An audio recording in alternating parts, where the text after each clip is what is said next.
Hello everyone, मैं हूं नदीम अहमद। तो दोस्तों, हाल ही में थाईलैंड की राजधानी बैंकॉक के अंदर बिम्स्टेक की मीटिंग हुई है। इसी मीटिंग के दौरान श्रीलंका के राष्ट्रपति रानिल विक्रमसिंघे ने एक बयान दिया है, यानी कि एक प्लान प्रस्तुत किया है सभी बिम्स्टेक कंट्री के सामने। और उस प्लान की काफ़ी चर्चा हो रही है। आखिर ऐसा वो प्लान क्या है जो रानिल विक्रमसिंघे ने बताया है, उसको हम इस वीडियो में समझेंगे और बिम्स्टेक के इतिहास को भी समझेंगे कि बिम्स्टेक क्या है, कब शुरू हुआ था और कौन कौन सा देश इसका पार्ट है। ये जो आप स्क्रीन पर देख रहे हैं, ये सभी देश बिम्स्टेक का पार्ट है, जिनमें आप देख सकते हैं भारत, नेपाल, भूटान, बांग्लादेश, म्यांमार, थाईलैंड और श्रीलंका। ये कुल 7 देश हैं जो बिम्स्टेक का पार्ट हैं। BIMSTEC basically Bay of Bengal के आसपास के देशों का एक ग्रुप है।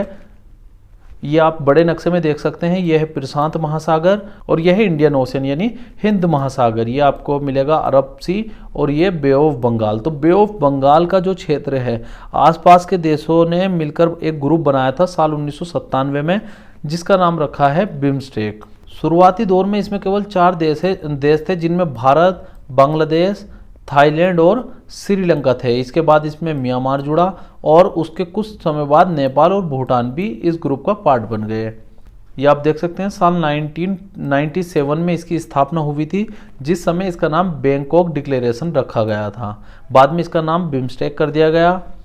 इसमें कुल 7 देश हैं जो साउथ एशियन और साउथ ईस्ट एशियन कंट्रीज़ हैं। इनकी टोटल पॉपुलेशन की अगर हम बात करें तो 1.73 बिलियन की पॉपुलेशन है, जिसमें लगभग 140 करोड़ तो भारत की ही पॉपुलेशन है।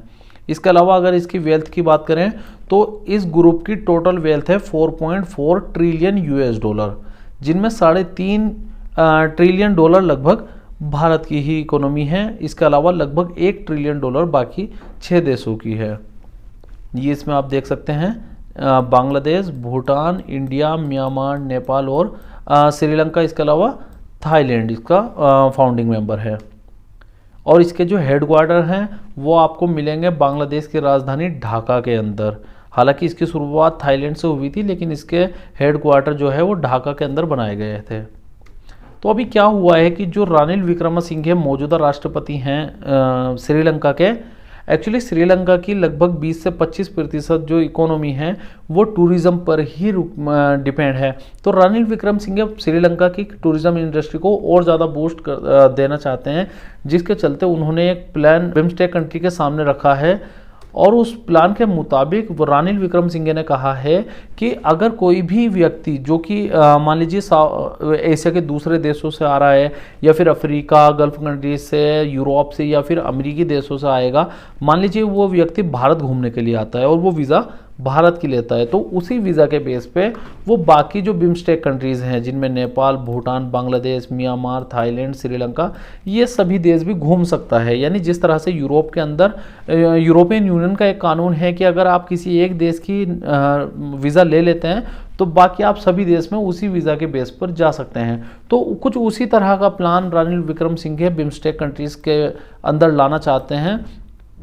हालांकि इसमें काफ़ी सारे प्रॉब्लम्स भी हैं, क्योंकि अगर आप देखें तो म्यांमार के अंदर मिलिट्री शासन चल रहा है। मिलिट्री जुंटा, वहाँ की जो मिलिट्री उसे जुंटा कहा जाता है, तो मिलिट्री जुंटा का शासन चल रहा है और वहाँ किसी भी प्रकार की कोई भी डेमोक्रेसी नहीं है, जिसके कारण से जो बाकी देश हैं उनका म्यांमार के साथ में संबंध, एक अच्छे संबंध स्थापित करना काफ़ी प्रॉब्लमेटिक हो चुका है।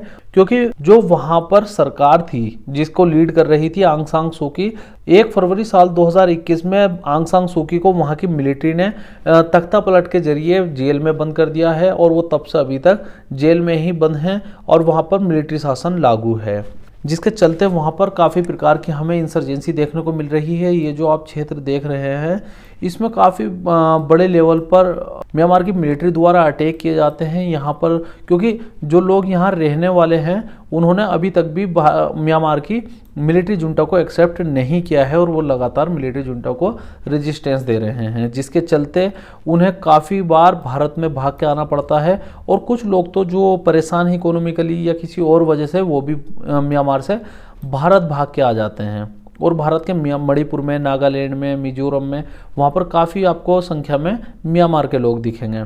तो म्यांमार इस ग्रुप की सबसे कमज़ोर कड़ी है, जिसके चलते ऐसा होना बहुत मुश्किल है। इसके अलावा अगर मान लीजिए वीज़ा फ्री एंट्री इन सभी देशों में दे दी जाती है तो काफ़ी बांग्लादेशी लोग इंडिया आ जाएंगे। इसके अलावा थाईलैंड चले जाएंगे, क्योंकि इंडिया और थाईलैंड काफ़ी अगर आप स्टैंडर्ड ऑफ लिविंग के हिसाब से देखें तो ये इन सब देशों में सबसे बेहतरीन कंट्री है और यहाँ पर काफ़ी प्रकार के अपॉर्चुनिटीज़ भी हैं।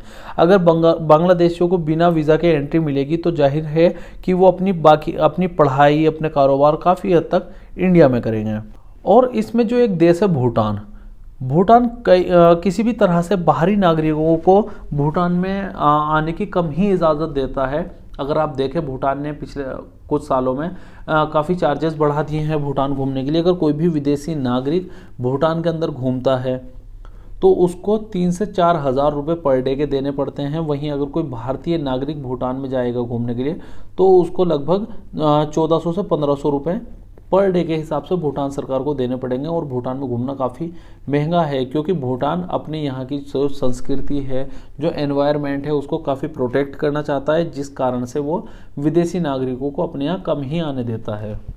तो ऐसी कई प्रॉब्लम्स इस ग्रुप में हैं, जिस कारण से ये वीज़ा फ्री एंट्री होना बहुत ही मुश्किल है। बाकी आप इस पर क्या विचार रखते हैं, अपने विचार हमें कमेंट करके ज़रूर बताएं। तो दोस्तों मिलते हैं नेक्स्ट वीडियो में, तब तक आप बने रहिए हमारे चैनल के साथ। तब तक के लिए जय हिंद, जय भारत।